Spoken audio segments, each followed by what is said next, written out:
Tonight, the final runners in the Boston Marathon crossing the finish line and marking the end of an epic journey. Thanks for staying up with us. I'm Glenn Jones. And I'm Priscilla Casper. So what makes a person continue to run for that 8th hour, even after really most of those big cheering crowds have left? Our NBC 10's Michael Rosenfield joining us with a look at the late finishers.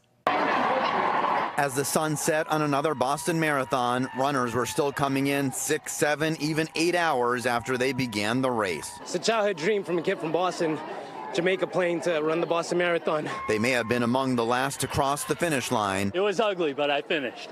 And that's the important thing. But the time on the clock didn't matter. I just finished. I don't even know how I am emotionally overwhelmed. This is one of the most amazing moments of my life. Kristen Manning from Canton says the heat was a killer. I didn't think I was going to finish. I ended up with a little bit of heat stroke at like mile 18, and I can't believe I actually made it here. How was the race today? It was hot. It was so hard.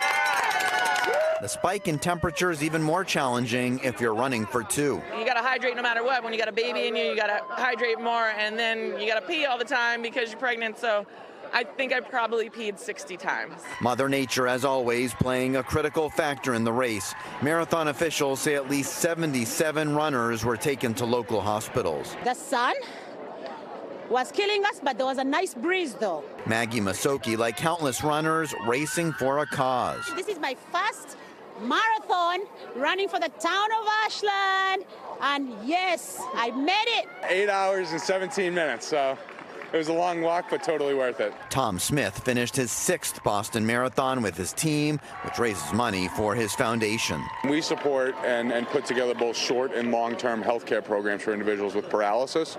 To date, we've donated over $1.4 million. So right now, all of the hardware is coming down, the barriers and the seating, crews trying to get Boylston Street back open. And even at this hour, it is possible that some runners are still out there on the course. We have seen it happen before. Live on Boylston Street, Michael Rosenfield, NBC 10 Boston.